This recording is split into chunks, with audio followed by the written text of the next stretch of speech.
안녕하세요. 자, 그러면은 이어서 공부하겠습니다.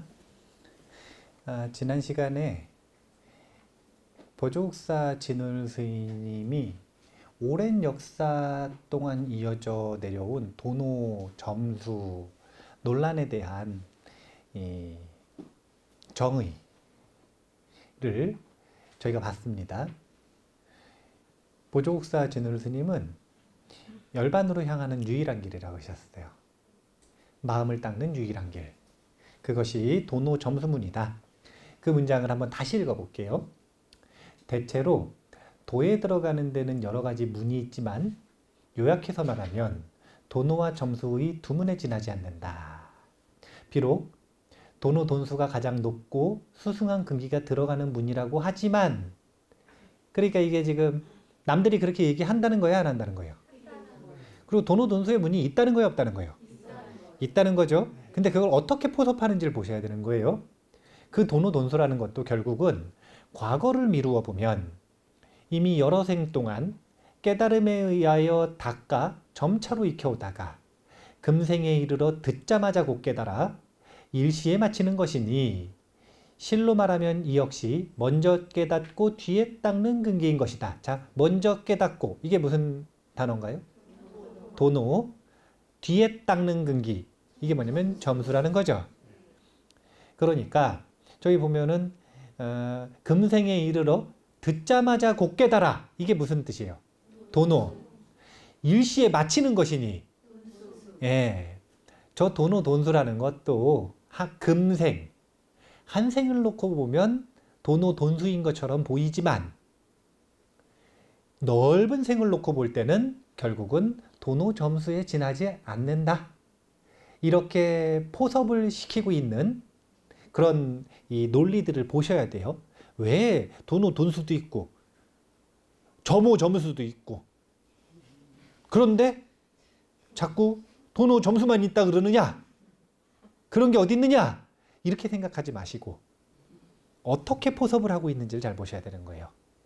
그러므로 이 도노와 점수의 두문은 모든 성인의 길이다. 자, 그러면 부처님 당시에는 도노 돈수였을까요? 도노 점수였을까요? 점호 점수였을까요? 점호 돈수였을까요? 부처님 당시엔 그런 말이 없었어요.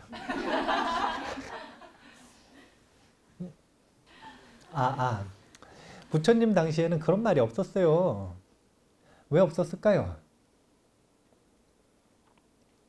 왜 그런 논쟁이 없었을까요? 논쟁할 겨를이 없었어요. 왜냐면 자기들끼리 논쟁하다 부처님 딱 가면 부처님이 이렇다 그러면 네 그러고서 받아들였기 때문에 논쟁을 이어나갈 거리가 없었어요. 그러면 부처님의 가르침을 엄밀하게 보면 그 중에서 뭐에 굳이 해당된다고 볼 수 있냐면, 아까도 말씀드렸다시피 부처님은 분명하게 점호라고 얘기하셨어요. 분명하게 점호, 도노가 아니라 점호. 아니, 자 봐보세요. 성인은 한 명이에요? 아니면은 네 가지 단계가 있어요? 네 가지 단계가 있어요. 수다원, 사다함, 아나함, 아라한. 자 봐보세요. 수다원부터 깨쳐 들어갔다 그랬잖아요. 깨침이 수다원도 있고 사다함도 있고 아나함도 있고 아라한도 있네요. 이건 지금 단박에 깨친다는 거예요? 점차 깨친다는 거예요? 점차 깨친다는 거예요. 더군다나 불법은 푹 들어가는 거라 그랬어요? 아니면 서서히 들어가는 거라 그랬어요? 점호 점수를 이야기를 하신 게 바로 이 부처님의 특징이에요.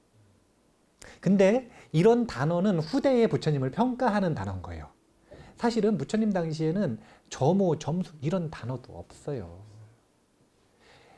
생각을 해보면 아라한이 되는 순간이 있어요? 아라한이 되는 순간이 있어요?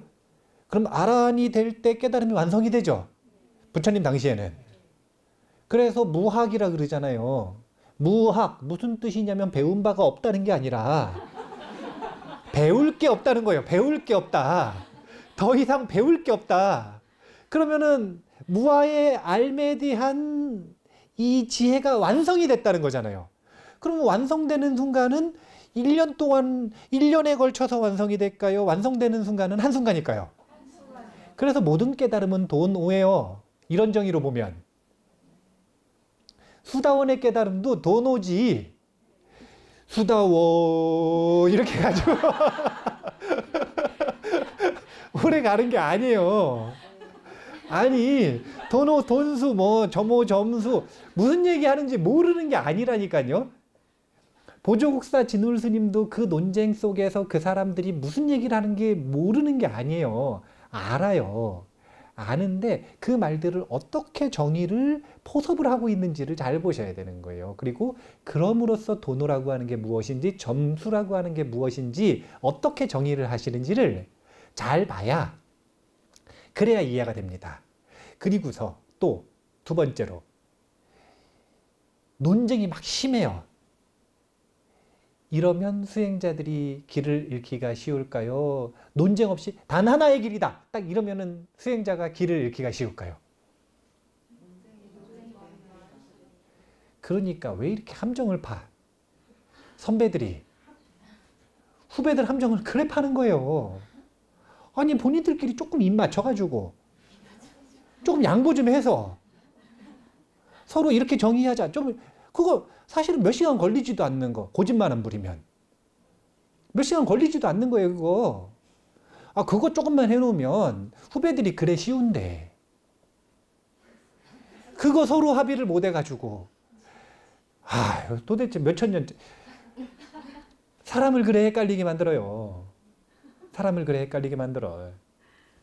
지금 돈오 돈수를 해결하는 방법을 보면 이런 방식이에요. 이 불자들은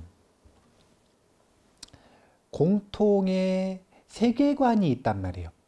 세계관. 그 세계관도 전부 다 허상이고 개념일 뿐이에요. 가설일 뿐이에요. 그럼에도 불구하고 공유하는 세계관이 있어요. 대표적인 세계관이 시간관과 공간관이에요. 시간관과 공간관. 자, 시간관은 이런 거예요. 자, 사람은 80년 살고 죽어요. 이 삶이 끝일까요? 아닐까요? 확인했어요? 하지만 끝이 아니라고 믿죠. 왜냐하면 성인이 말했기 때문에. 이런 걸 보고 가설이라 그러는 거예요. 내가 확인은 못했지만 부처님이 이렇게 말씀하셨으니까 다음 생이 있구나. 전생이 있구나. 부처님 심지어 뭐라고 얘기하셨냐면 무한한 전생이 있다 이렇게 얘기하셨어요. 그러니까 우리는 무한한 생을 살아왔다. 이게 불자들의 시간관이에요. 공간관은 산이 있대요. 수미산. 구산 8해가 있다네요. 바깥에 남선부주, 동승신주, 북구로주, 서우아주인가? 해가지고 섬이 여러 개가 있는데 거기 다 인간들이 사는데 수명이 다 다른데 그 중에서 남선부주에 인간, 지금 우리 인간이 사는데 이 남선부주에서 또 뭐 금강산 지하로 파고 들어가면 무슨 지옥이 있고 뭐 이런 이야기들 있잖아요. 근데 뭐 그렇게 해가지고 육도 윤회하는 세계가 하나의 세계가 이렇게 있는데 그 세계가 1000개 모인 게 소천세계. 소천세계가 또 1000개 모인 게 중천세계. 중천세계가 또 1000개 모인 게 대천세계인데 천이 3번 모였다 그래서 삼천대천세계라. 그런데 삼천대천세계가 끝이 아니라 삼천대천세계마다 부처님이 한 분씩 계시는데 삼천대천세계가 무한하대요. 그게 바로 법계래요. 이런 게 불자들의 공통된 공간적 세계관. 이런 거 안 배우셨어요? 이런 거 불교 입문 배울 때 배우는 건데 기초교리 할 때 기초교리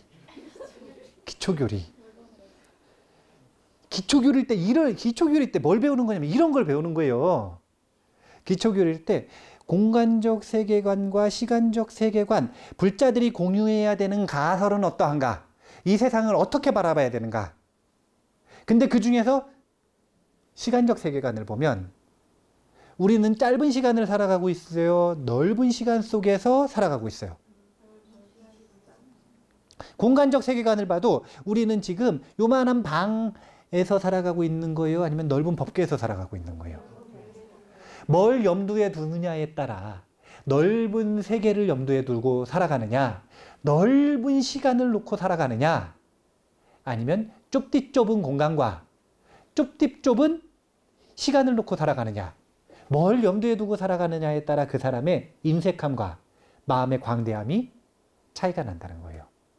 그냥 단순히 프레임을 넓히는 것만으로도 사실은 그것만으로도 우리는 광대심을 닮아갑니다. 그래서 금강경 속에서 우리가 무주를 연습하기 위해 제1번 실천 과제로 광대심 수행이 나오는 거예요. 그렇게 광대하게 놓고 보면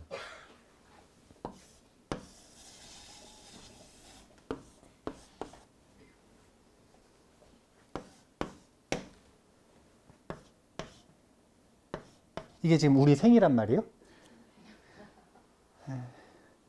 아, 뒤에 너무 길게 그렸나? 금방 깨치실 건데, 그죠? 아, 금방 깨치실 건데 제가 죄송해요. 예, 너무 길게 그린 것 같아요. 미래를 너무 길게 그리는 것 같은데, 근데 요게 지금 우리 생이란 말이에요. 요 생을 넓혀서 보면 이렇게 생이에요. 근데 그 중에서 이제 도노 돈수의 대표 주자가 누구냐? 육조 해능 스님인데, 육조 해능 스님 발 논쟁이란 말이에요, 이게. 육조 해능 스님이 젊은 시절 이렇게 살다가 일자 무식이었대요. 그랬다가 금강경 듣고, 금강경 듣자마자 도노 돈수 했단 말이에요. 도노 돈수를 해버렸어요. 그러면 도노 돈수, 도노한 것뿐만이 아니라 더 이상 닦을 것 없이 딱 일을 끝마쳐버렸단 말이에요. 그러면 요 삶을 놓고 살아가는 사람들이 보기엔 신기한 거예요. 다들 도노도 어렵고 점수하느냐고 애를 쓰는데 저분은 어떻게 한 번에 닦았을까? 이게 신기하단 말이에요.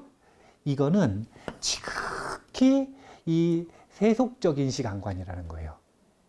이건 불자의 시간관이 아니라 지극히 세속적인 시간관.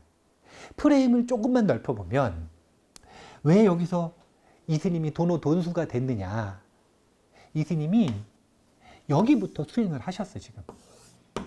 이때 도노를 해가지고 점수를 계속 시작을 하신 거예요.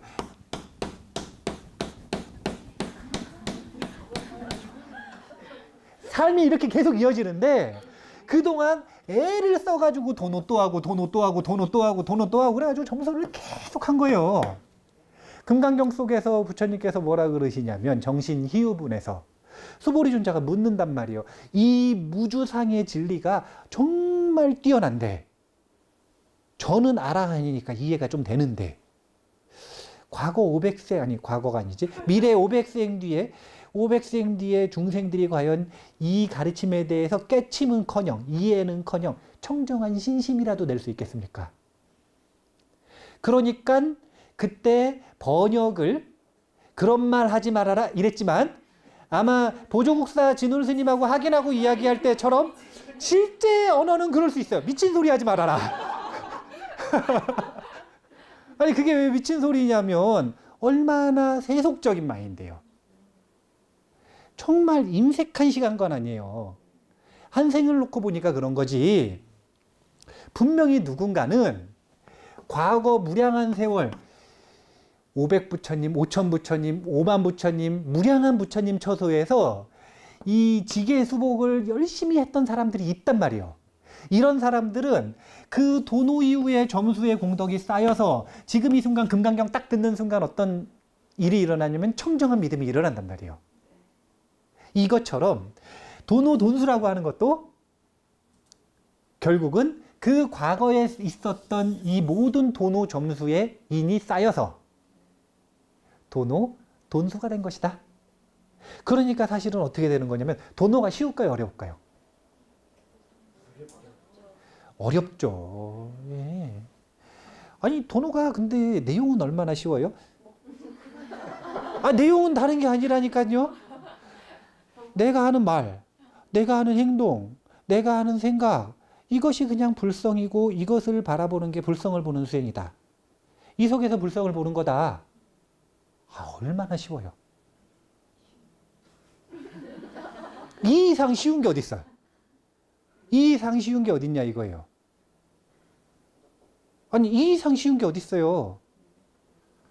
아니 무슨 뭐 분필 가지고 30층 쌓으라는 것도 아니고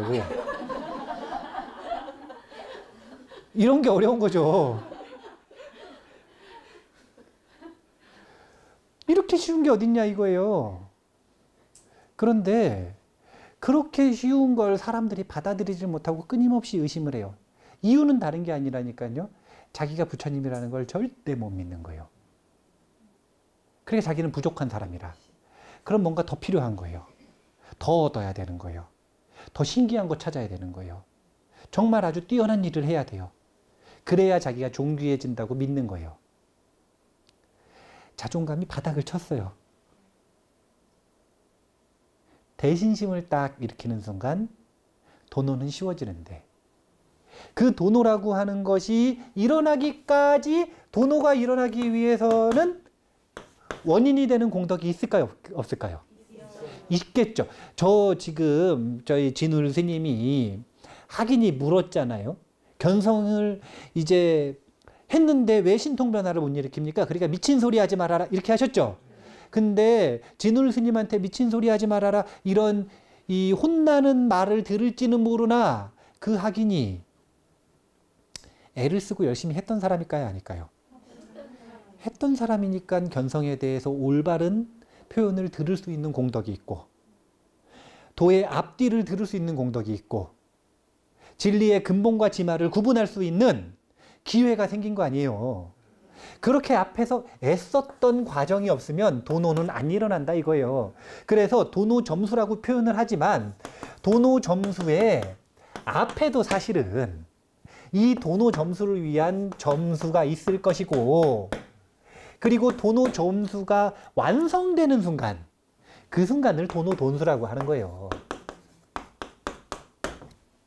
그런데 아무리 그래 봐야 결국은 깨쳐 들어가는 문은 그 시작 요 앞에 그래프 뒤에 끝나는 그래프 요 점들의 이름을 빼버리고 놓고 보면 쭉 놓고 보면 도노와 점수문이다. 이렇게 지금 정의를 하고 계시는 거예요. 이런 문장들을 볼 때 우리가 그런 힌트를 좀 얻으셔야 돼요. 좀 넓게 봐야 돼요. 근시안 쪽으로 살면 안 되고 근시안 쪽으로 살면 안 돼요. 그러면은 창피한 일이 생겨요. 나중에 자기가 되게 창피한 일이 생겨요. 지금은 이게 옳은 것 같은데 나중에 보면 진짜 창피한 일이거든요. 자기가 고집 부리는 일들이. 남들에게 되게 부끄러운 일들이 생길 수가 있어요. 그래서 우리가 좀 넓게 보고 살아갈 필요가 있습니다. 불자들은 그럴 필요가 있어요. 자, 그래서 팔정도와 도노 점수 이것도 한번 적어볼까요? 부처님은 열반에 이르는 길을 몇 가지로 얘기하셨을까요? 진울 스님 말고 부처님 초기경전 속에서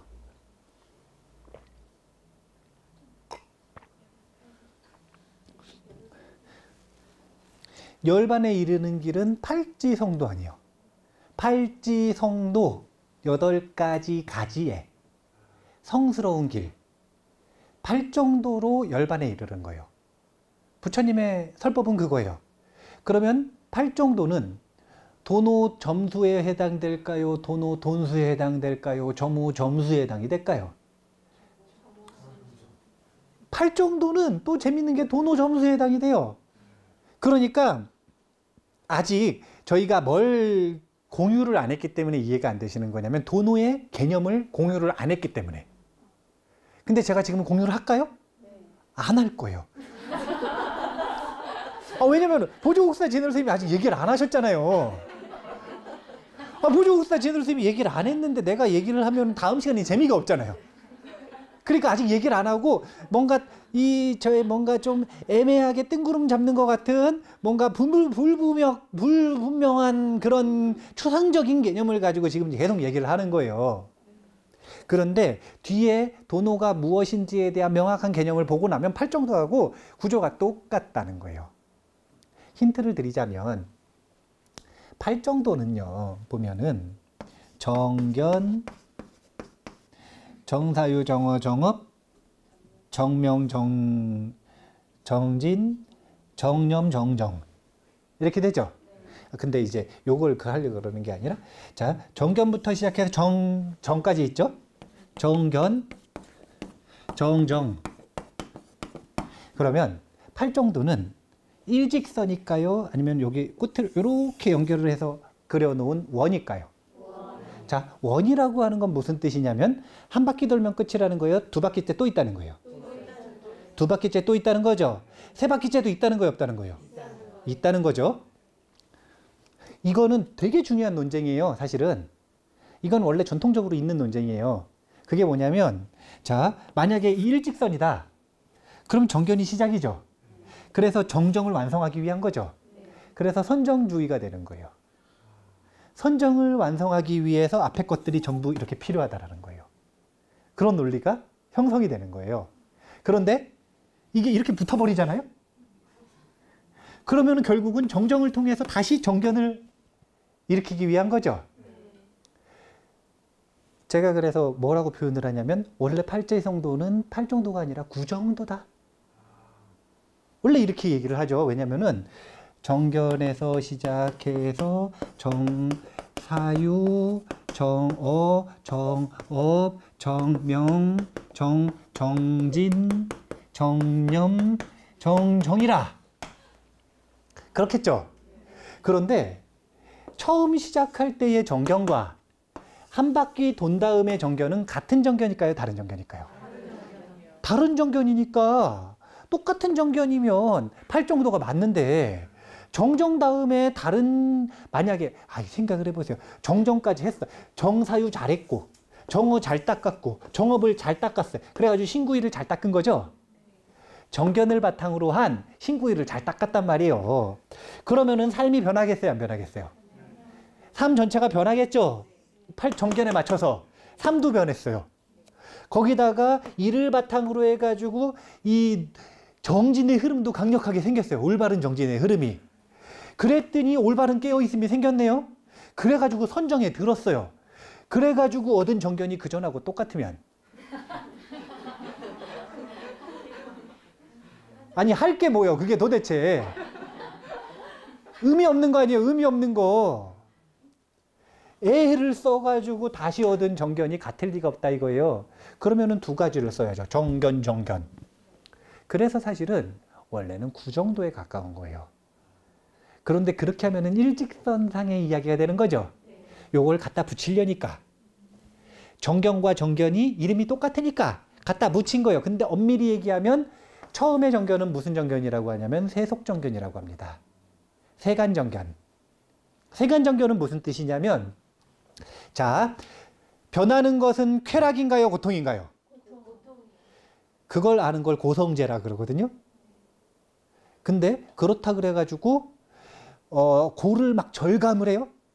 절감을 해가지고 막 열반에 들고자 하는 출리심이 막 생기고 막 정진을 막 애를 써가지고 이를 악물고 목숨 걸고 해야겠다 이런 마음이 나요? 그냥 아는 거 아니에요. 아, 이게 고통이다. 근데 그런 이야기 듣기 전에는 그게 고통이라는 걸 알았나요? 몰랐나요? 몰랐던 것과 그냥 아는 건 차이가 있어요? 없어요? 이것만으로도 차이가 있죠. 이게 바로 세간정견이에요. 사성제를 알게 된 것. 이게 고통이고, 고통의 원인은 이거였고, 고통을 멸할 수 있고, 그 방법은 이런 방법이구나. 이것에 대한 정보를 듣고 알고 이해한 것. 이걸 세간의 정견이라고 합니다. 그럼 그걸 바탕으로 해가지고 그렇게 생각하려고 하고, 그렇게 말하려고 하고, 그렇게 행동하려고 하고, 그렇게 삶을 바꾸려고 하고, 그렇게 정진하려고 하고, 그렇게 깨어있음의 힘을 키우고 집중을 키웠어요. 그래가지고 보는 정견은 세간정견이 아니라 출세간정견이라고 하는 거예요. 그래서 앞부분에서의 정견은 믿음과 이해의 영역이라면, 선정을 바탕으로 한 정견은 직관의 영역이 되는 거예요. 이제는 사성제를 이해하거나 믿는 게 아니라 알게 된 거죠. 체득하게 된 거죠.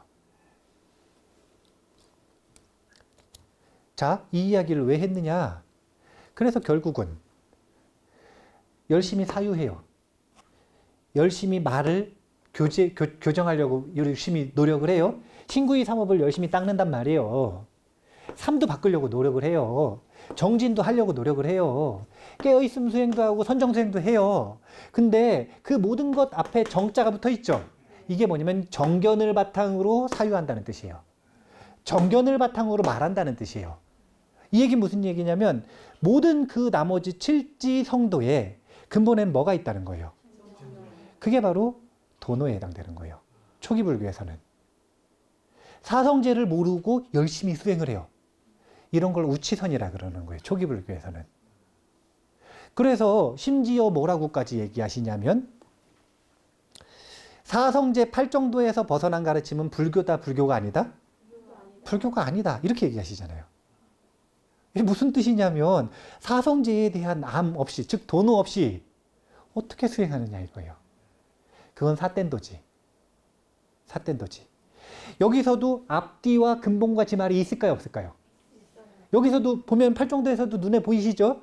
앞뒤는 뭐냐면 사성제에 대해서 직관으로 아는 게 아니라 일단 사성제가 뭔지는 알아야 될 거 아니에요. 그걸 받아들이고 이해는 해야 될 거 아니에요. 그게 앞이에요. 그리고 나서 사유를 하고 그러고 나서 말을 하고 그러고 나서 신구이 삼업을 닦아나가는 연습을 하는 거지. 어떻게 닦는지도 모르면서 애를 쓰고 닦아봐야 그건 그냥 사텐도를 닦는 것 뿐이다. 근데 너무 재밌는 게 그 학인의 이야기를 한번 그대로 빌어볼게요. 그러면은 사성제를 아는 게 정견이 생긴 것, 즉 도노라고 얘기하셨는데 왜 신통 변화가 나타나지 않습니까? 이렇게 얘기한 거죠. 그럼 미친 소리 하지 말아라. 신구이 삼업을 잘 닦고 삶을 변화시키고 정진의 흐름을 만들고 그래서 깨어있음에 확립을 하고 그를 바탕으로 선정수행을 하면 그 선정수행의 결과로 나오는 게 신통이지. 무슨 여기서부터 신통이 나오느냐 이런 얘기를 지금 하시는 거 아니에요. 그죠? 그러면 여기가 도노면 나머진 뭐가 되는 거예요? 이런 구조라는 거예요. 8정도도 도노 점수의 구조와 같다. 같다. 육바라밀은 같을까요? 틀릴까요? 같다. 근데 엄밀히 얘기하면 이제 육바라밀 중에서도 수준이 좀 높은 육바라밀이 있어요. 예전에 자타카 이제 막 나오고 그럴 때 그냥 뭐 이제 석가모니 부처님 전신을 보살이라 그러는데 그 보살이 석가 보살이 이 무슨 뭐 십바라밀을 닦았다 이렇게 아직 내용이 좀 체계화되고 정리가 되지 않았을 때의 그 육바라밀은 엄밀히 말하면 도노점수의 요소가 그렇게 강하지가 않아요. 그런데 후대의 대승불교가 발전하기 시작하면서 나오는 가르침들 그 중에 가장 극초기 가르침인 금강경 정도만 되면 도노의 요소가 아주 강력하게 부각이 됩니다. 도노의 요소로 부각이 되는 게 두 가지인데 첫 번째는 발 안욕따라 삼맥삼보리심을 일으켰느냐. 이거 없이 수행하면 그건 도노 점수가 아닌 거예요. 두 번째, 발 안욕따라 삼맥삼보리심을 일으킨 것뿐만이 아니라 반야의 힘을 갖추고 있느냐. 이 두 가지가 도노의 요소예요. 금강경에서 이야기하는. 즉 우리가 도노 점수 이야기할 때 도노라고 하는 건 결국은 뭘 얘기하는 거냐면 수행을 열심히 할 건데 뭐에 의지해서 할 거냐 이거예요. 뭘 기준으로. 이걸 도노라고 하는 거예요. 그러면 뭘 기준으로 할 것인가? 이것은 스승의 이 가풍이나 나라의 문화권마다 틀릴 수가 있어요, 없어요? 있죠.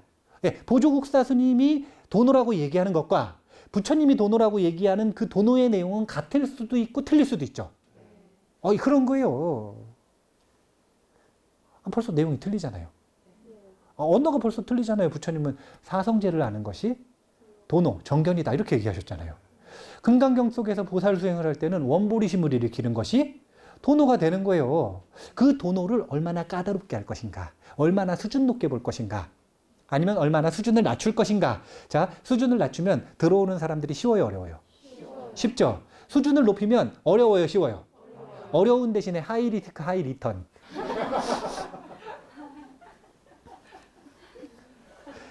더 빠르게, 더 효율적으로. 이런 걸 추구할 때 보통 도노의 요소가 까다로워지는 거예요. 까다로워지는 거예요. 그래서 한국 불교가 쉬워요, 어려워요?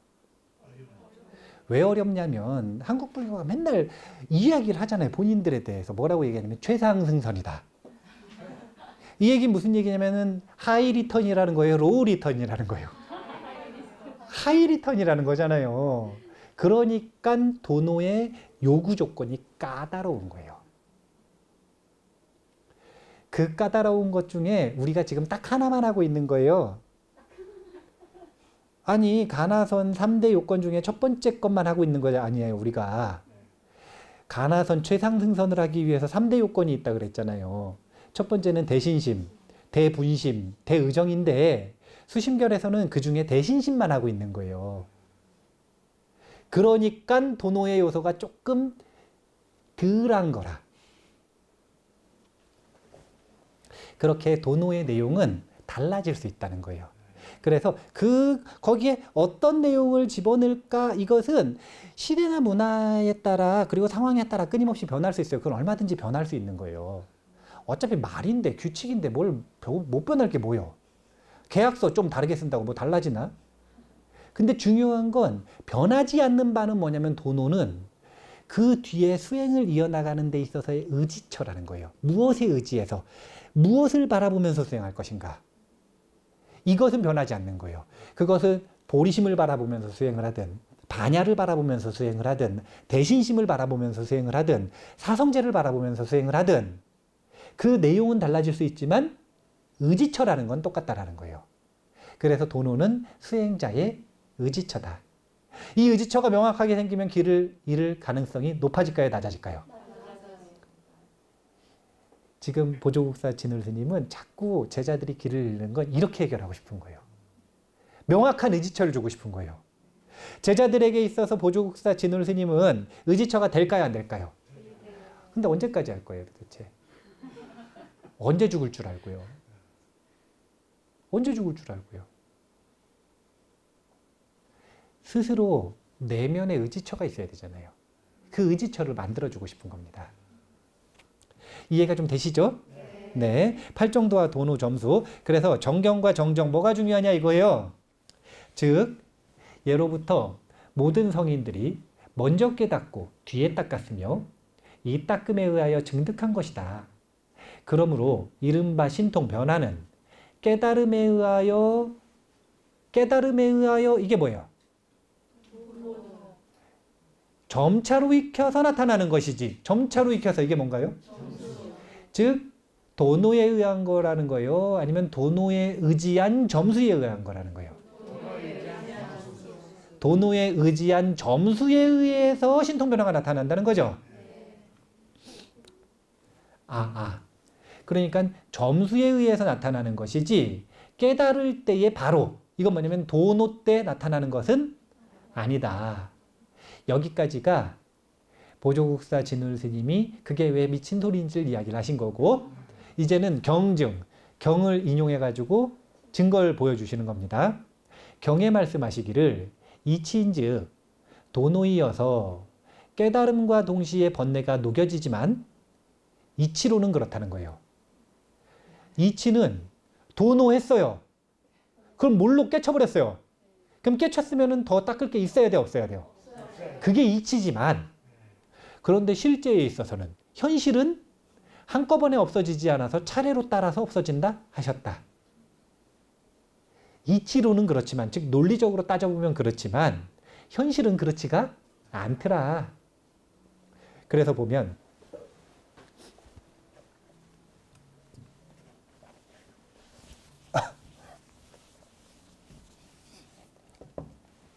초기 불교에서도 이 사양사학과 이 사상 8배 성인들을 이야기를 할 때 10가지 족쇄를 가지고 이야기를 하는데 성인의 초입이 수다원이란 말이에요.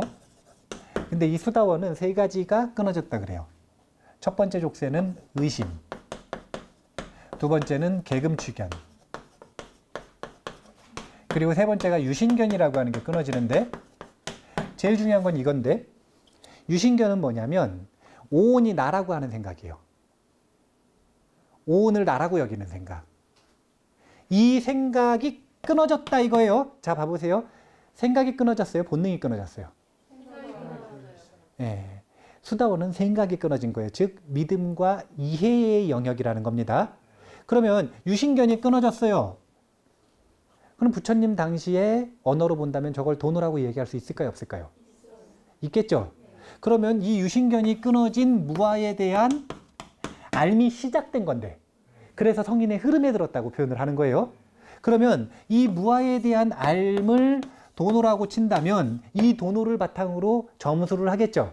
이치로는 무아를 알았으면 무아지. 무아를 알았으면 무아지. 무슨 화가 나고 욕심이 나느냐. 이런 표현을 쓸 수 있어요, 없어요? 이치로는 맞다 이거예요. 근데 현실로 보니까 수다원들이 화를 내고 수다원들이 욕심을 계속 부린단 말이에요.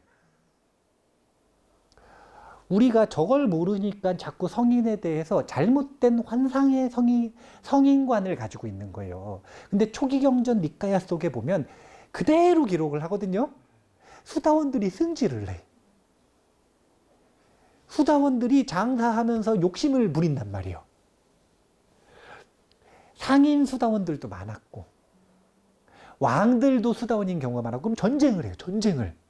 수다원이 나가가지고 몇 명 죽이고 왔어요. 아니 이런 게 어딨냐 이거예요. 우리가 지금 현재 가지고 있는 성인관으로는 도저히 받아들일 수가 없는 거예요. 그만큼 협소한 성인관을 가지고 있다는 거예요. 유연하지 못한.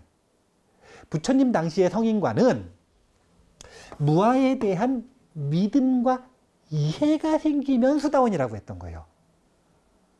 이 얘기는 무슨 얘기냐면 증득이 이루어졌다는 거예요? 안 이루어졌다는 거예요? 아직 본능을 건드는 거예요? 못 건드는 거예요? 본능을 아직 못 건드는 거죠. 생각은 바꿨지만 아직 감정은 해결이 안 됐다 이거예요. 그러니까 지금 저기 보면 이치로서는 그렇지만 현실은 이렇다. 이게 우리가 자주 쓰는 표현으로는 머리로는 알겠는데 마음이 바뀐다는 거예요? 안 바뀐다는 거예요? 그거랑 똑같은 말 아니에요 지금. 그죠? 예.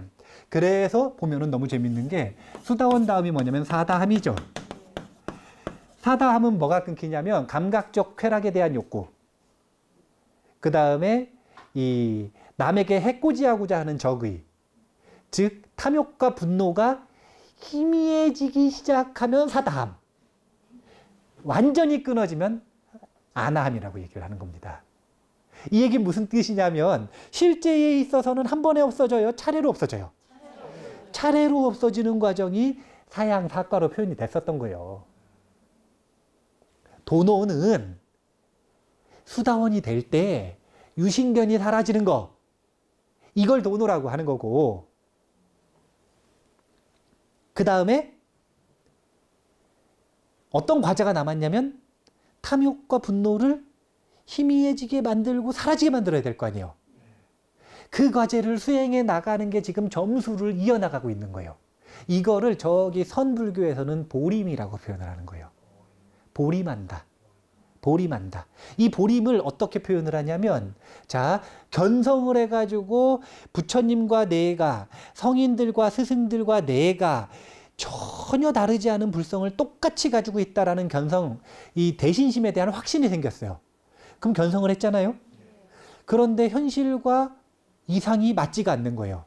현실에서는 화가 그대로 나. 화가 그대로 나는 거예요. 자기가 잘못하면 죄책감에 빠지기도 해요. 게으름도 그대로 있는 것 같네요. 그러니까 현실과 이상이 같지가 않은 거예요. 그러면 현실과 이상이 같지 않은 걸 뭐라고 성가에서 표현을 하는 거냐면 무시일에 쌓아놓은 번뇌의 습기가 남아있어서 그 습기가 녹아져 없어지는 데까지는 시간이 좀 걸린다. 그 시간을 보림하는 시간이라고 표현을 하는 거예요. 그래서 어떤 선사들은 화두를 타파해가지고 견성을 했단 말이에요. 그러고 나서 보림하는데 20년이 걸렸대. 어떤 선사는 30년이 걸렸대요. 어떤 선사는 7년이 걸렸대요. 어떤 선사는 3년이 걸렸대요. 이 오래 걸리는 건 얼마나 습기가 두껍느냐. 근데 심지어는 부처님 뭐라 그러신 거냐면 7생 정도면 된다 이렇게 얘기하신 거예요. 그게 수다원의 의미인 거예요. 수다원이 무아에 대한 알미 시작됐고 무아에 대한 알의 흐름에 탔다면 그러면 이제 번뇌의 습기들은 점점 제거되기 시작을 하는데 그게 최대 몇 생 정도 걸리냐면 7생 정도 걸린다. 심지어 인도에서의 7은 숫자 7을 얘기하는 게 아니라 충분하다는 뜻이거든요. 그러니까 마야 부인이 7일 만에 돌아가셨다. 이거는 일주일 뒤에 돌아가셨다는 게 아니라 어느 정도 시간이 지난 다음에 돌아가셨다. 이 얘기예요. 21일일 수도 있고 49일일 수도 있고 100일일 수도 있어. 분명한 건 갓난쟁이일 때 돌아가셨다 이거예요. 그걸 7일 만에 돌아가셨다 이렇게 표현하는 거거든요. 그럼 그걸 여기다가 적용을 하면 수다원이 보림은 한 100생 정도 할 수도 있는 거예요. 이게 바로 하이리스크 하이리턴이라. 왜냐하면 진울 스님이 이야기하는 도노의 요소보다 부처님이 이야기하시는 수다원의 요소, 도노의 요소가 조금 더 수준이 문턱을 조금 더 낮춰주셨어요. 그러니까 수다원이 많이 나온 거예요. 진울 스님은 저거보다 조금 더 큰 걸 요구해요. 그게 뭐냐면 무아에 대한 암뿐만이 아니라 무아에 대한 알은 무슨 뜻이냐면 잘못된 자아관념에 대한 타파잖아요. 잘못된 자아관념, 이 자아관념이 잘못됐다라는 게 무아에 대한 알미거든요.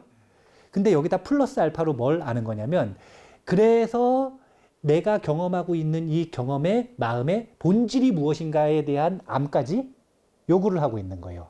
그걸 불성이다라고 이야기를 해서. 이 불성이 자아가 아니다. 여기서 끝나는 게 아니라 그 자아가 아니어서 남아있는 그것이 불성이다. 여기에 대한 확신까지 요구를 하고 있기 때문에 문턱이 조금 더 높은 거예요. 그리고 문턱이 조금 더 높은, 즉 좀 더 다양한 조건을 만족해서 들어갔으면 조금 더 상근기가 들어갔겠죠? 그럼 보림 기간이 좀 더 짧을 수 있겠죠? 예, 그러니까 보통 보림 기간이 짧은 거예요. 간화선 하시는 분들은 이거보다 더 길어요. 더 짧아요. 확진자가 또 나왔네?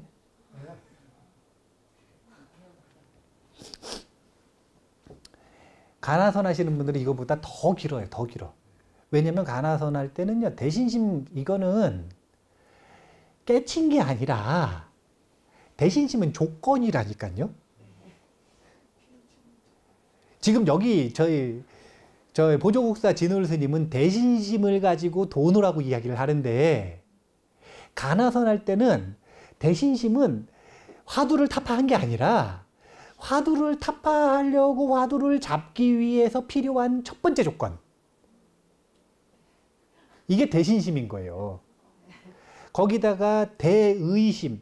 스승이 계속 건드려가지고 이제 궁금함에 사로잡혀야 돼요. 근데 사로잡혀가지고 해결도 안 되는데 계속 발로 차, 자꾸 자기를. 화가 나죠? 그 화까지 나야 돼요, 지금. 그러니까 최상승선이라고 표현을 하는 거예요. 이런 조건을 갖추기가 쉬운 일이 아니라는 거예요. 하지만 조건만 갖추면 바보라도 3, 7일이면 깨닫는다. 이런 표현이 나오는 겁니다. 똑똑한 사람은 3일에서 7일이면 되고 바보는 3, 7일 정도 걸린대요. 맨날 선사들이 제자들을 건드는 게 그거 아니에요. 바보도 3, 7일이면 깨닫는데 넌 며칠이나 지났냐? 넌 도대체 뭐 하는 놈이냐? 바보도 3, 7일이면 깨닫는데. 말로 하시면 다행이지. 욕하시기도 하지. 너 저희 밥이나 축 내는 놈이라고. 깨닫지도 못하고. 이렇게 욕이라도 하면 다행이죠. 발로 차기도 해요. 나가라고. 너 같은 놈 필요 없다고. 그런 것들을 견디면서 수행을 하는 게 최상승선이라. 네. 진짜 최상승근기만 될 것 같으세요? 안 될 것 같으세요? 최상승근기가 아니면 안 된다니까요. 다 도망가지. 이게 무슨 얘기냐면 바닷가가 이렇게 있는데 푹 꺼졌어요. 수영자라는 사람한테 상관이 있어요? 없어요? 아니 박태환이 가면 무슨 상관이요 그게? 아무 상관이 없잖아요. 최상승에게는 상관이 없다 이거예요. 근데 최상승 외에 나머지는 다 도망가니까 부처님께서는 복권 긋는 확률 가지고 최상승을 바라보는 게 아니라 복권 긋는 확률 외에 나머지 사람들을 바라보는 차제설법을 하신 겁니다. 이해가 되시죠? 네. 자, 그래서 경에서도 이렇게 얘기하셨다 이거예요. 이치로서 본다면 도노하면 당연히 끝나야 마찬가지지만 돈이니까 돈, 몰록 한순간에 끝났다 이거예요. 하지만 실제 현실에서는 점차로 없어지는 게 현실. 이 얘기 무슨 냐면 대부분의 평균적인 사람들이 그렇더라. 이 이야기를 하는 겁니다. 자, 그 다음 문장 읽어볼게요. 그러므로 규봉스님 이야기입니다. 이번에는 경증이 아니라 이번에는 이 조사어록 논증입니다. 논증. 조사어록에서는 이렇게 얘기한다 이거예요. 그러므로 규봉스님도 먼저 깨닫고 뒤에 닦는 뜻을 깊이 밝히어 말씀하시기를. 규봉스님이 오가에 쓰신 분인가요? 예, 화엄하신 그 규봉스님 맞으시죠? 제 스님들을 잘 몰라요. 자, 규봉스님이 도노점수의 뜻을 밝히어 말씀하시기를 비유로서 이렇게 얘기하셨어요. 얼음이 언 연못이 있다 이거예요. 근데 그 얼음이 물인 줄 모르는 사람이 있을 수 있을까요? 없을까요? 있죠. 요즘에는 화학을 다 배우니까. 물이랑 얼음이랑 같은 줄 알죠. 근데 산에서만 살고 더운 나라에서 살다가 더운 나라에서 사는 사람들이 눈 직접 보는 거 쉬운 일이에요? 어려운 일이에요? 우리 태국 신도들이 그렇게 겨울에 한국에 오고 싶대요. 왜냐 그러니까 눈 보고 싶어서. 진짜 실제로 눈이 있네요. 영화나 이런 데선 봤는데 실제로 눈이 오네요. 그래가지고 이제 한번 오잖아요? 그럼 뷰티풀 그러고서 다음 시즌에 겨울에 또 올래 그러면 안 오겠대. 추워가지고 안 오겠대요. 한 번 봤으면 됐대요 이제.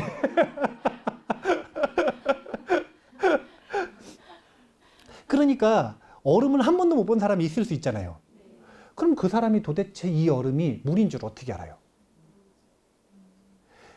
근데 꿈에도 몰랐는데 어떤 사람이 얘기해 준 거예요. 이게 바로 물이다.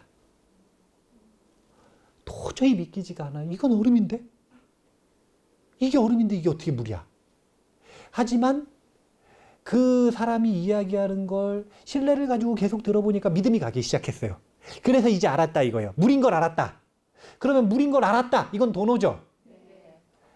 이치로서는 물인 걸 알았으니까 곧바로 물이 돼야 돼요, 안 돼야 돼요? 이치로서는 그렇죠. 하지만 현실에서는 햇빛 받기 전에는 아직 얼음인 거예요. 햇빛을 받아야 녹는 것처럼 범부가 곧바로 부처인 것을 깨달았지만, 그러니까 비유를 뭐라 그러신 거냐면은 범부는 얼어있는 부처님이라는 거예요. 그래서 정진과 법의 햇빛을 받기 전에는 부처님과 완전히 똑같은 모습으로 될 수는 없다는 거예요. 근데 근본은 똑같다는 거죠. 자, 범부가 바로 부처인 것을 깨달았지만 법의 힘을 빌어 익히고 닦아야 한다. 얼음이 녹으면 물이 잘 흘러 물되고 씻는 공덕을 두루 나타내고, 망령됨이 닿으면 마음이 신령하게 통하여 반드시 신통과 광명의 작용을 나타낸다고 하셨다. 그러니까 범부들을, 중생들을 보면 갓 냉동실에서 꺼낸 언 오징어랑 비슷하단 말이에요. 이 언 오징어는 오징어의 본래 공능을 나타낼 수가 없어요. 녹여야, 해동을 해야 오징어 비린내도 나고 오징어 맛도 나고, 그래서 오징어 요리도 하고 그런 거지, 언 상태에선 절대 안 되는 거예요. 그러니까 얼어있는 이것이 생물로서 있는 이것과 똑같은 거다라고 하는 걸 아는 걸 도노. 이걸 모르면 녹일 생각을 해요, 못해요? 그러니까 우치선이라 그러는 거예요. 뭘 하는지도 모르고 수행한다 이 얘기예요. 그러면 어떻게 되느냐? 자기는 못하겠다 퇴골심을 내가지고 신기한 거나 쫓아가고 녹일 생각은 안 하고. 네.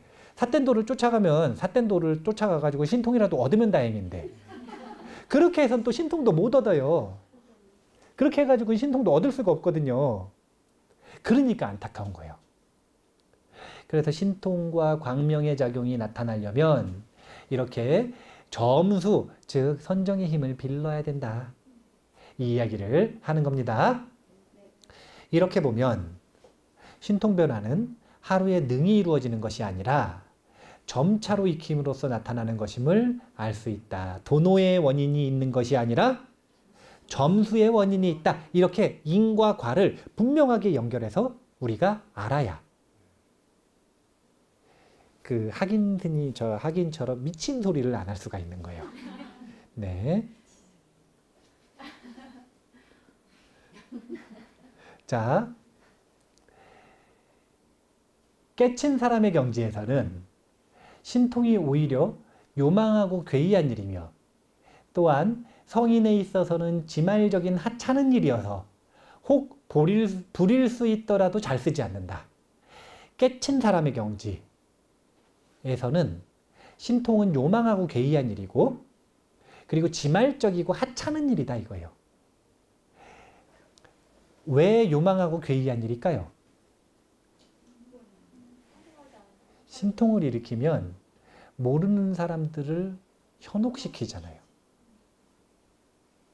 자기 입장에서 얘기를 하는 게 아니라 깨친 사람의 입장에서는 자기 입장이라고 하는 게 있어요, 없어요? 깨친 사람한테 자기 입장이 어디 있어요?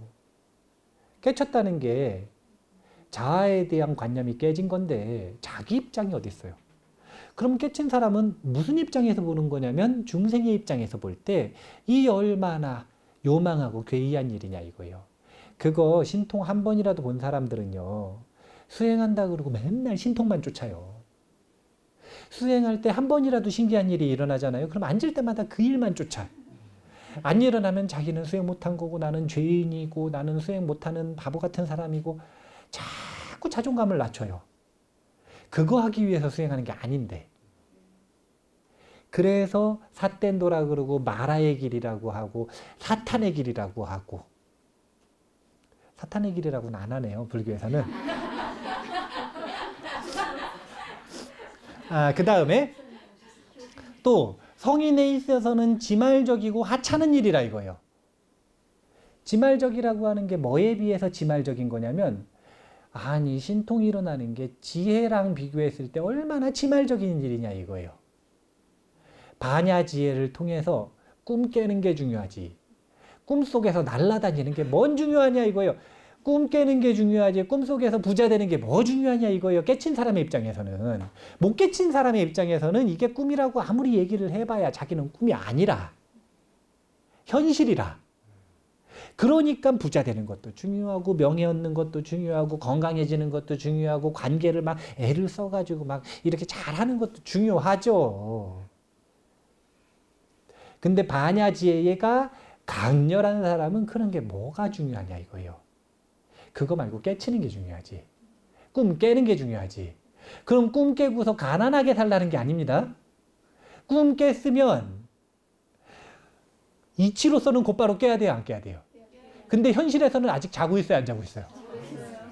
그게 현실이라 이거예요. 그러면 아직 꿈꾸고 있으니까 깨쳤으면 어차피 지금 꿈 남아있죠? 그럼 남아있는 동안 이왕이면 건강하게 사는 게 나아요? 아파가지고 사는 게 나아요? 이왕이면은 돈 좀 있는 게 나아요? 없는 게 나아요? 이왕이면 이게 무슨 뜻이냐면 깨친 사람의 입장이 아니라 자기 입장이 없다니까요. 타인을 구하고 타인을 돕고 타인을 구제하는 데 있어서 깨쳤다는 스승이 맨날 허리가 아파가지고 이게 막 병자처럼 이렇게 다니고 추레하게 다니고 못 먹고 살고 그럼 요즘 사람들 좋아해요, 안 좋아해요? 옛날에는요 스님들이 가난하고 청빈하고 이런 것들이 미덕이었을지 몰라요. 근기가 달라졌어요, 요즘에는. 옛날처럼 그러고 다니잖아요. 청년들 안 옵니다. 청년들 절대 출가 안 해요. 아, 출가하면 가난해지는 것 같다. 아, 출가는 고무신만 신고 다니는 게 출가인갑다. 절대 안 한다니까요. 자기가 좋아하는 그 예쁜 신발 못 신나 보다. 그럼 절대 안 하고 싶죠. 절대 안 하고 싶죠. 근기가 달라졌어요. 요즘에는 스님들이 뭐 사치를 해야 되고 스님들이 막 부자가 돼야 되고 이렇다는 게 아니라 깨치는 건 그건 이론의 문제, 이치의 문제고 현실에서는 포교적인 의미에서 보더라도 이왕이면 관계가 좋으면 좋고 이왕이면 명예가 좀 있으면 좋고 이왕이면 건강하면 좋고 이왕이면 가난하지 않은 게 좋다 이거예요. 실제로 그렇잖아요. 가난한 절에 불자들 안 가요. 가난한 절에 조그만 절에 불자들 안 가요. 왜 안 가냐고 물어보니까 불사금 많이 내라 그럴까 봐 부담스러워서 못 간다 그러더라고요. 이미 다 불사돼 있고 큰 절에 가지. 부담이 없으니까. 꿈의 내용을 바꾸는 건 중요하지만 지말적인 거라는 거예요. 먼저 꿈 깨는 게 중요한 거다. 그 얘기를 하는 겁니다. 그래서 그런데 요즘 어리석은 무리들은 망령되이 한 생각 깨칠 때에 바로 한량없는 묘한 작용과 신통변화를 나타낸다고 하니 저런 말들을 알지도 못하면서 말버릇처럼 한다 이거예요. 그런 문장을 배워왔기 때문에 한 생각 깨치면 곧바로 무량한 신통변화와 무량한 묘한 작용들이 다 일어나서 모든 문제가 다 해결된다. 그런 게 어디 있어요? 부처님도 깨치고서 한참 있다가 식중독으로 돌아가셨는데 그런 게 어디 있어요? 그런 게. 그런 말에다가 여우되는 거예요. 여우. 인과에 떨어지지 않는다라고 생각을 하는 거예요. 인과는 그대로 있는데 이러한 견해를 짓는 것은 뭐 때문이냐? 앞뒤를 모르기 때문이며 앞뒤가 뭐죠? 도노와 점수. 이 순서를 모르는 것이며 근본과 지말을 분간 못하는 것이다. 근본은 지혜고 지말은 선정인데 정경과 정정 중에 뭐가 중요한지를 모른다는 거예요. 앞과 뒤 근본과 지말을 모르고 불도를 구하려고 하는 것은 마치 모난나무를 둥근 구멍에 맞추려고 애쓰는 것이니 어찌 큰 잘못이 아니겠는가. 저런 비유 요즘은 안 돼요. 테트리스. 네모에다가 긴 거 끼려 그러는 거예요. 그러면은 춤추는 애 나옵니다. 게임 엔드. 게임 엔드. 아니 모양도 구분 못하면서 무슨 테트리스를 하겠다 이거예요. 최소한 모양은 구분해야 테트리스를 할 수가 있을 거 아니에요.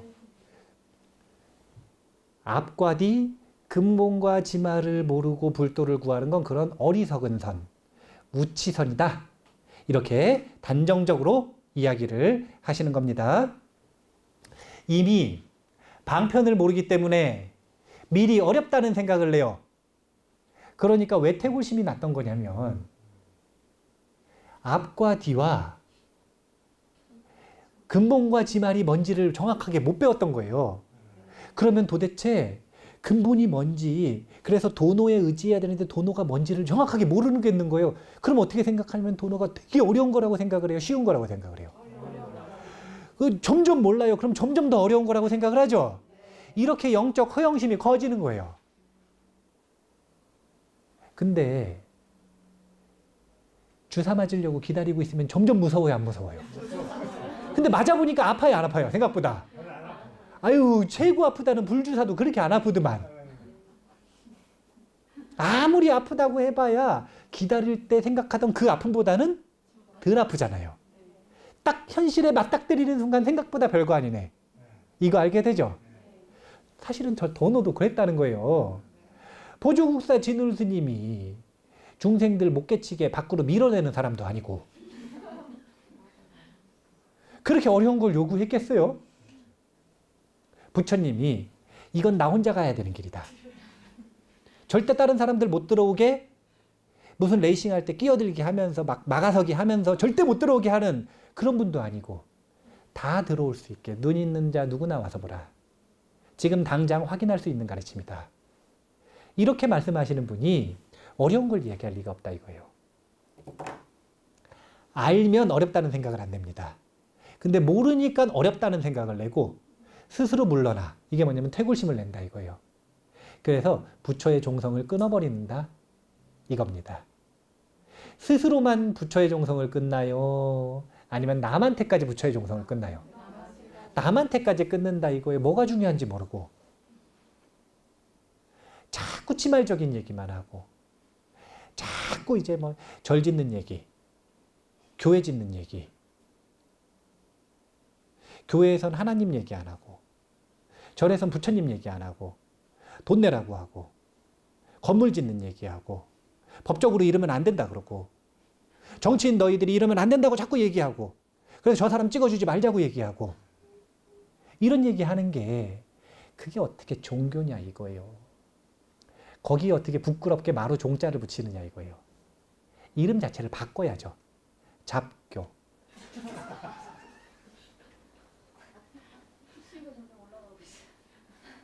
알아서 편집을 잘 해줄 거예요. 편집 능력을 믿고 예. 어쨌든 그렇게 부처의 종성을 끊는 이가 적지 않다. 이미 스스로가 밟지 못함으로 또한 다른 사람이 깨친 것도 믿지 않는다 이거예요. 자기가 모르니까. 다른 사람이 깨친 것도 믿지 못한다 이거예요. 그러니까 자기는 가지고 있는 기준이 뭐밖에 없냐면 신통이 있냐 없냐. 그래서 신통이 없다는 이유로 곧 깨친인데 도노한 사람인데 그 사람을 가벼이 업신여기는 마음을 낸다 이거 신통이 없다고. 이는 성현을 속이는 일이니 참으로 슬픈 일이다. 속이는 일이라고 표현했지만 기만하는 일이니 참으로 슬픈 일이다. 그래서 신통변화, 신기한 걸 부릴 줄 아는 사람들이 뭔가 대단한 대접을 받는 시대가 벌어지는 겁니다. 우리가 금강경에 되게 중요한 구절이죠. 야기색견화. 발음을 잘 하셔야 돼요. 야기색견화. 이음성구와 시인행사도 불능견열해. 보이는 거, 들리는 거 쫓아가면 보이는 거, 들리는 거 쫓아가면 신기한 거 쫓게 돼 있어요. 신기한 거, 쓸데없는 거, 잡스러운 거 이거 자꾸 쫓아가게 돼 있어요. 그것 쫓아가가지고는 사도에서 벗어날 수 없다는 겁니다. 그것 쫓아가서는 대신심을 일으킬 수가 없어요. 왜 일으킬 수가 없냐면 그 속에는 불성이 없기 때문에 그래요. 지금 되게 중요한 정의들이 몇 가지가 많이 나왔거든요. 그럼에도 불구하고 아직 불성이 뭔지 아시겠어요? 정의는 기억할 수 있을지 모르지만 자기 분상에서 불성이 뭔지 명확하게 알 수 있겠어요? 모르니까 추가 질문을 하는 거예요, 뒤에서. 그래서 정말로 불성을 보는 방법을 알려주십시오 이런 질문도 합니다, 또. 그래서 자세하게 망상 속에서 어떻게 불성을 보는 건지를 수행법을 가지고 얘기해 주시는 부분도 뒤에서 나와요. 재밌겠죠? 지금 얘기할까요? 지금 얘기하면 안 된다니까요. 뒤에 얘기를 안 하셨는데 보조국사 진울 스님이 생각이 있으셔가지고 강의 계획을 세워놨는데 제가 뒷얘기를 미리 얘기할 수가 없는 거예요. 일단은 도노가 뭔지 잘 모르겠어도 이건 알아야 되는 거예요. 도노는 의지처다. 나침반이다. 그리고 미리 앞에서 이루어져야 되는 그 무엇이다. 그리고 근본이다. 그 다음에 점수는 뒤에 이루어지는 거고 점수를 바탕으로 신통이 나올 수도 있고 안 나올 수도 있는 거고 그렇기 때문에 지말이고 이런 거다. 하지만 도노하고 점수 중에 뭐가 더 중요한 거예요? 둘 다 중요한 거예요. 속으면 안 돼요. 속으면 안 돼요. 둘 다 중요한 거예요. 자, 대신심을 일으키는 게 중요해요, 안 중요해요? 중요해요. 근데 대신심 일으킨 다음에 화두 안 잡으면 돼요, 안 돼요? 안 돼요. 대신심을 일으킨 다음에 화두도 잡아야죠. 또 많이도 클럽을 갔어요. 대신심을 일으킨 다음에 그 다음에 그걸 바탕으로 화두 잡는 게 뭐가 되는 거냐면 점수가 되는 거 아니에요. 보조국사 진울스님 입장에서는 점수도 중요한 겁니다. 깨치는 게 중요해요. 습관을 없애는 보림이 중요해요. 둘 다 중요해요. 그래서 부처님 보조국사 진울스님은 분명히 뭐라고 얘기하신 거냐면 도노가 중요하다 이렇게 얘기하신 게 아니라 도노 점수가 중요하다. 여기서도 또 성향이 나오는 거니까 나오는 거라니까요. 도노하고 점수 중에 뭐가 더 가치가 있어 보이나요?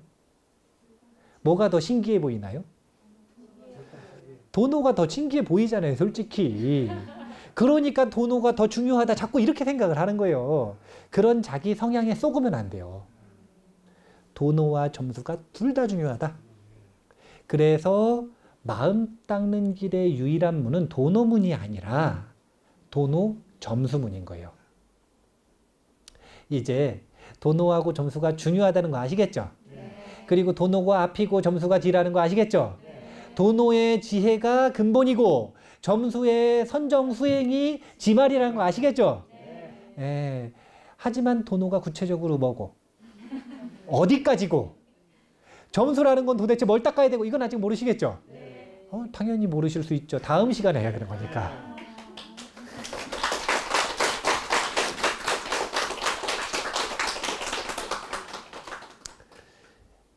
끝내라는 얘기잖아요.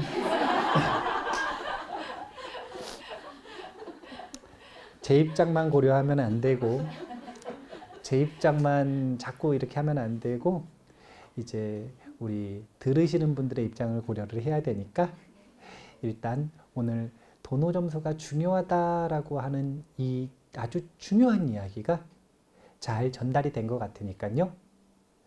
제 얘기 아닙니다. 보조국사 진울스님 이야기예요. 저는 도노 점수 얘기 안 해요.